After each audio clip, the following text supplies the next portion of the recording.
Straight.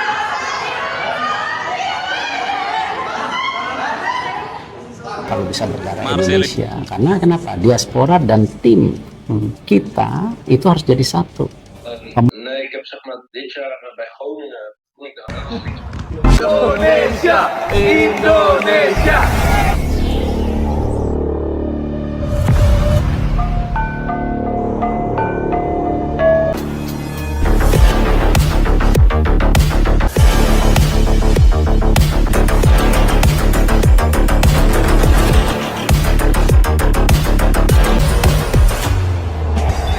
Indonesia pasti menang.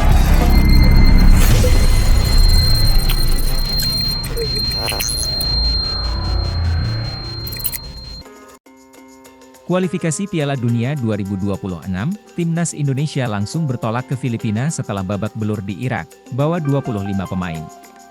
Timnas Indonesia tidak punya banyak waktu untuk beristirahat. Setelah babak belur di Irak, skuad Garuda langsung bertolak ke Filipina. Timnas Indonesia dipermak Irak 1-5 dalam duel pertama grup F putaran kedua kualifikasi Piala Dunia 2026 zona Asia. Laga itu dimainkan di Basra International Stadium, pada Kamis 16 November.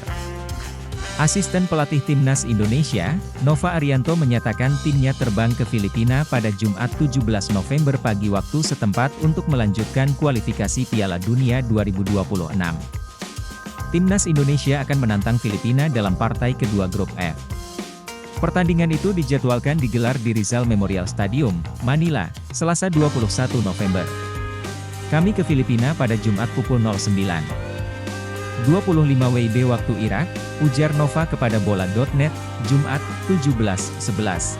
Nova mengatakan, Timnas Indonesia membawa seluruh pemain ke Filipina. Ketika dicukur Irak, skuad Garuda bermodalkan 25 pemain, termasuk Egy Maulana Fikri dan Edo Febriansyah yang tidak masuk daftar susunan pemain, DSP. Kami membawa semua pemain Timnas Indonesia ke Filipina, imbuhnya. Adapun, kekalahan telak dari Irak membuat Timnas Indonesia terdampar di dasar klasemen sementara grup F. Skuad Garuda tanpa poin dari satu penampilan, kiper, Nadeo Argawinata, Muhammad Riyandi, Hernando Ari. Back, M.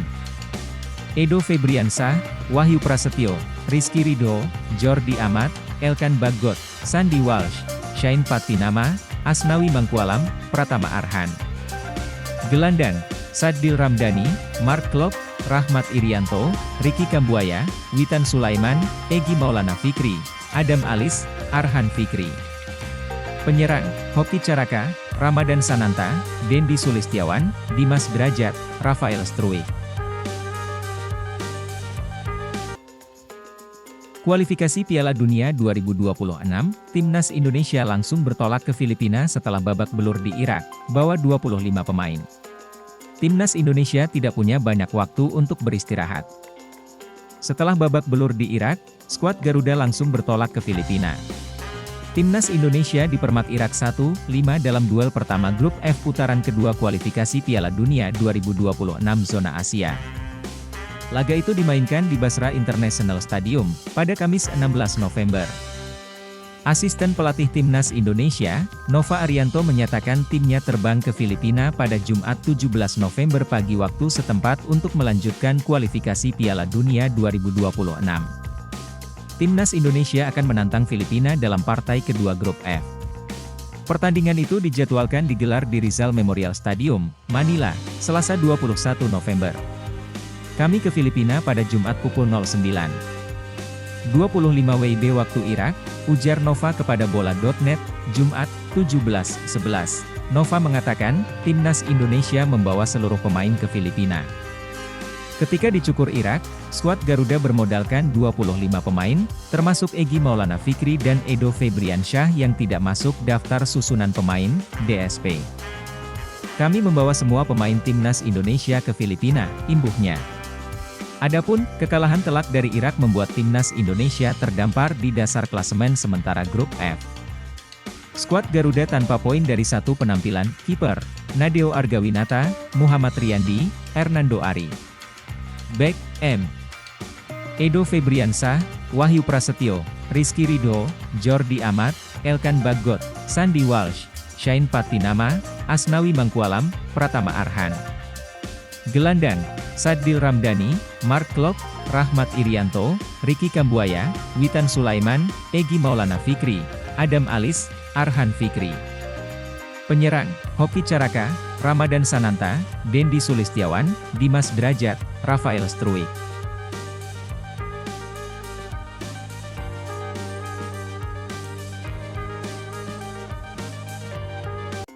Ketua Umum PSSI Erick Thohir akan berupaya proses naturalisasi Ragnar Oratmangun rampung sebelum 10 Desember untuk Piala Asia 2023.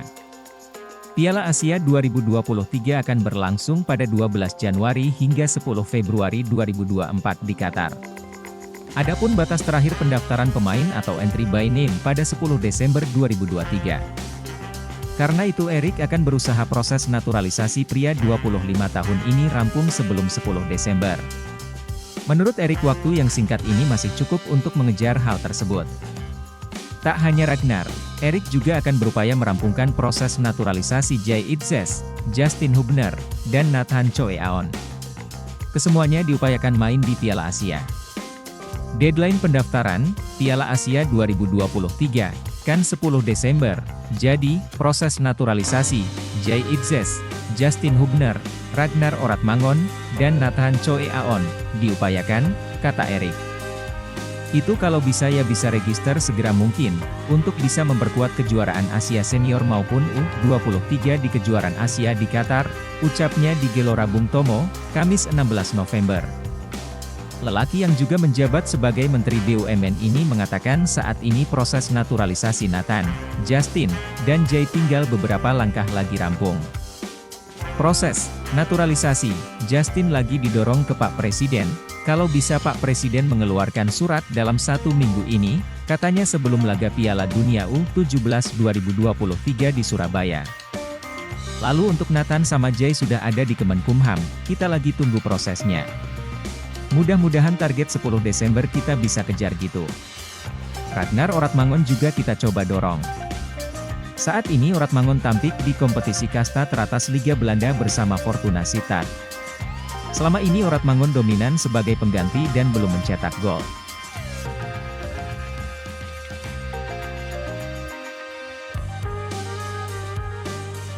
Erick Thohir sambut Ragnar Oratmangun, punya komitmen untuk Merah Putih. Ketum PSSI, Erick Thohir, menyambut kedatangan pesepak bola keturunan Indonesia yang bermain di Belanda, Ragnar Oratmangun. Dia menyebut, pemain yang bisa berposisi sebagai striker dan gelandang serang itu ingin membela Merah Putih. Sebelumnya, PSSI memang santer dikabarkan akan menaturalisasi pemain berposisi sebagai striker. Dan kini, Ragnar telah hadir di Indonesia dan bertemu Erick. Selamat datang di Indonesia, Ragnar Oratmangun. Ragnar yang bermain di kasta tertinggi Liga Belanda, Eredivisie, bersama Fortuna Sittard, punya komitmen untuk membela Merah Putih, katanya di Instagram. Semoga Ragnar bisa ikut memberikan kontribusi untuk sepak bola Indonesia, tambahnya, pada September lalu, Ragnar Oratmangun dikonfirmasi sudah bersedia dan ingin memperkuat timnas Indonesia. Itu dijelaskan oleh Hamdan Hamedan saat berkunjung ke kantor Kumparan di Jakarta Selatan. Ex-utusan PSSI yang kini merupakan tenaga ahli Kemenpora bidang diaspora dan kepemudaan itu bertutur soal Liga Tarkam Kemenpora dan atlet diaspora. Ketika ditanya apakah pernah ada komunikasi antara dia dan Ragnar Oratmangun, Hamdan mengiyakan. Ragnar Oratmangun mengatakan kepada saya bahwa dia berminat untuk membela timnas Indonesia, kata Hamdan Hamedan kepada Kumparan, pada 6 September 2023.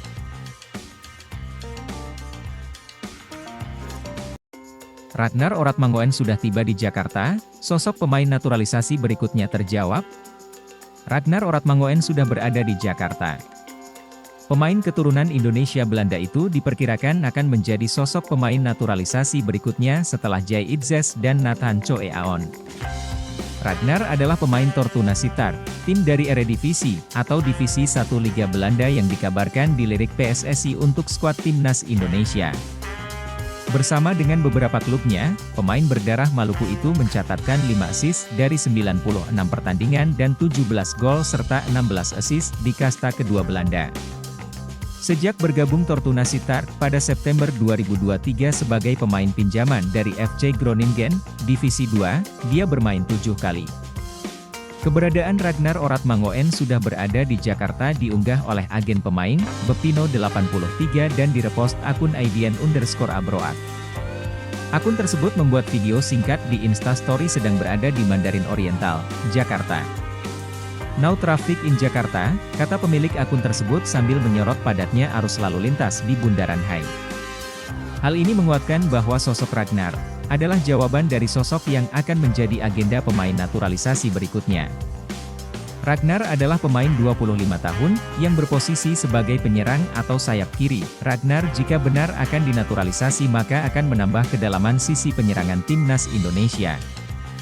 Karena selama ini mayoritas pemain yang dinaturalisasi adalah pemain belakang dan baru muncul striker Rafael Struijk dan Ivar Jenner sebagai gelandang, bersama Mark Klok.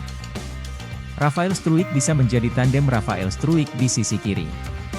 Sementara pemain ADO Den Haag itu mengisi posisi sayap kanan. Naturalisasi sendiri menjadi keinginan Shin Tae-yong untuk mengangkat prestasi timnas Indonesia di kancah Asia. Namun demikian, proses naturalisasi sangat ketat karena sudah ada beberapa pemain yang gagal dilanjutkan seperti Kei Davi Boham. Meski mendapat kritikan dari pundit sepak bola Bung Toel, namun Shin Tae-yong tetap melanjutkan proses naturalisasi. Sebelumnya Exco PSSI Arya Sinulinga membocorkan akan ada 2 pemain naturalisasi berikutnya. 2 pemain tersebut berusia antara 23-27 tahun dan sudah bermain untuk tim senior di klubnya.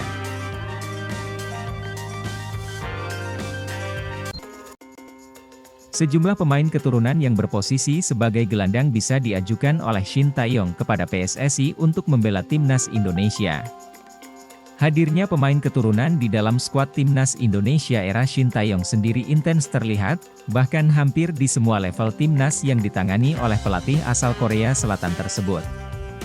Hadirnya pemain keturunan dinilai bisa menjadi jalan pintas dalam memperkuat skuad Garuda, terlebih dalam beberapa waktu ke depan timnas Indonesia akan dihadapkan pada banyak agenda penting. Berikut beberapa gelandang keturunan Indonesia yang bisa perkuat timnas Indonesia. 1. Tijani Rejinders. Nama Rejer sudah mencuat sejak tahun lalu karena Shin Tae-yong meminta pemain berusia 24 tahun itu untuk dinaturalisasi PSSI. Yang kini lagi gacor si AC Milan. 2. Mitchell van Rooijen. Sama seperti Rejinders, Van Rooijen juga menghabiskan banyak karirnya di Belanda. Pemain berusia 24 tahun itu merupakan jebolan FC Utrecht. Saat ini ia bermain untuk VVV Venlo di Eerste Divisie, atau kasta kedua Belanda. Van Rooijen merupakan gelandang bertahan dengan kemampuan yang mumpuni. 3. Joey Matthijs Pelupesi. Saat ini, Pelupesi membela klub Belanda, FC Groningen. Meski usianya sudah 29 tahun, pengalaman Pelupesi bisa sangat berguna untuk timnas Indonesia. Selama berkarier, Pelupesi sudah pernah membela berbagai klub asal Eropa termasuk di Inggris bersama Sheffield Wednesday. Di musim 2022-23 ini, ia ditunjuk sebagai Kapten Groningen dan telah mencatatkan 17 penampilan dengan torehan 1 gol di semua ajang. Fahri Husaini minta publik tidak memuji berlebihan pemain naturalisasi di timnas Indonesia, bisa menyakiti pemain lokal.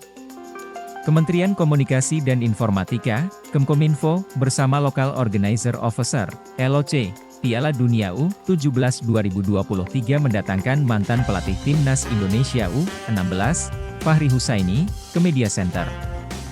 Piala Dunia U17 2023 di Surabaya pada Selasa, 14 November 2023. Fahri Husaini, yang kini menjadi Direktur Teknik Deltras FC, mengungkapkan pemikirannya terhadap timnas Indonesia U17 di Piala Dunia U17 2023 hingga pro dan kontra terkait pemain naturalisasi. Soal pemain naturalisasi yang mulai menjamur, baik di timnas senior dan level usia, Fahri menyoroti sanjungan kebablasan yang diberikan publik. Pesan saya, tidak perlu berlebihan memberikan pujian kepada pemain-pemain naturalisasi. Sebab, tanpa disadari, pujian yang berlebihan ini bisa menyakiti pemain lokal, ujar Fahri Husaini.